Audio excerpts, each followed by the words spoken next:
talk to us about the Keenum deal. It's we've been talking about it for the last 20 minutes or so. He's a bridge quarterback. Is he how much better than Colt is he? Probably not much. But they just create some competition there. They got a decent backup quarterback now. I know this. It's better than having Josh Johnson in there. For sure. I know this. And I don't think they're done. I cooled my Jets when I saw they're only paying him $3.5 million. I'm like, oh, it's a nothing deal. Yeah, they swapped late round picks. So it's a nothing. It's not that big of a deal, right? So. Yeah, I don't think this change. Like, to me, this is a small addition with no subtraction. And when I say no subtraction, it's not just financial, where they only pay him $3.5 million, which is not much at all, obviously, for a quarterback, and doesn't really significantly change their cap space situation at all. It doesn't take any other option off the board. Right. My big fear was, oh my God, they're punting on Rosen already, and not even that I think Rosen's going to be some star, but the chance that he could be is worth a shot for this team that has very few options. And so once I was told that this doesn't take anything off the board, I was completely on board. I think this is actually an incredibly savvy move by this front office. Makes sense. Because they had one quarterback on the roster with two good legs. And I don't mean to be glib about it, but Alex ain't playing this year. Right. So, and at the very least, he ain't playing to start the year. So we're now in almost mid-March, and Alex's leg is still in that same cast, and he is nowhere close to starting the football portion of his rehab. Whatever rehab he's doing is just to get back standing again. They need multiple guys in that building, and Colt was literally the only guy on the roster. Josh Johnson not only is not under contract, but just had ankle surgery or is having ankle surgery in the next couple of days, as Jay told us at the Combine, or Bruce, somebody told us at the Combine. And so he's not really an option either, not that he was a great option. So what they were able to do was acquire the guy who, for the price, was the number one guy on their list at the price they wanted. And so that's kind of, I think, where people got confused as to why do this now? Like, why not just let him get cut?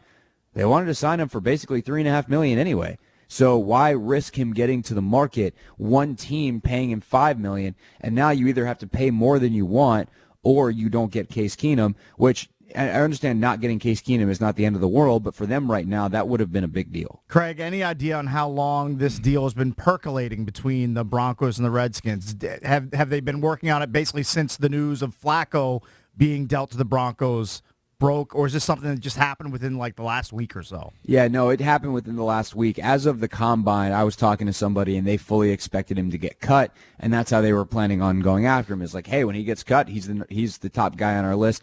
We'll go after it then, and hopefully we can sign him to a minimum deal or something close to that.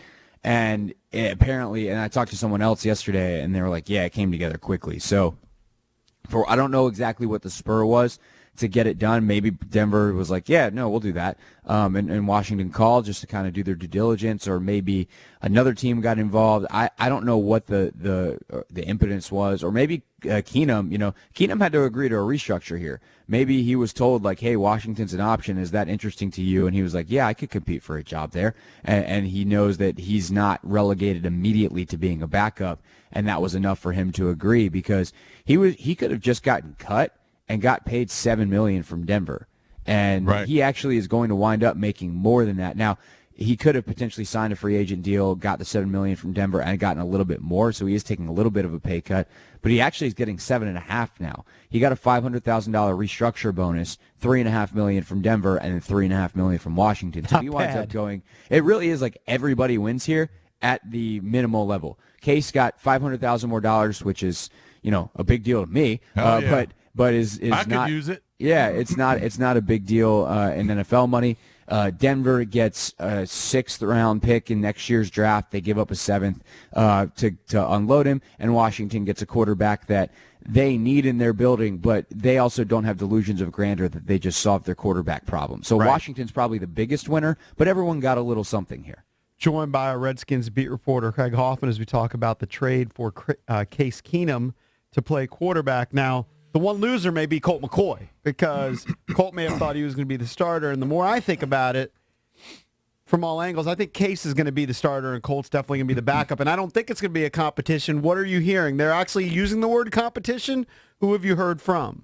Oh, this I can't tell you that, but I do absolutely 100% know this will be a competition. People that would know such things have informed me this will be a competition. So and that goes back to the salary number as well. The fact that Case Keenum is making $3.5 million is very intentional. And this was something that not just I was told yesterday is like, oh yeah, well they're making the same money. This was something I was told in Indy before the other person in the building was Case Keenum. They did not want to bring in a quarterback that was going to, like, say it was going to be like a Ryan Fitzpatrick. And I'm intentionally taking Bridgewater out of this because Bridgewater's a future play as well because he's so young, and that might have been handled a little bit differently if he was the guy. But ultimately, I think they think they're going to get way priced out of Bridgewater, which is why they're willing to make this move now. But if it was going to be Keenum, Fitzpatrick, that kind of quarterback, they did not want that quarterback making significantly more, if any, a dollar more than Colt McCoy, because they did not want Colt to think that he was going to lose the quarterback competition based on contract. So that's why they wanted Keenum at $3.5 million. They get Keenum at $3.5 million. Now they enter a neck and neck competition starting at the same place, and that's exactly what they've wanted all along. In terms of relative want, given their situation, that's what they want.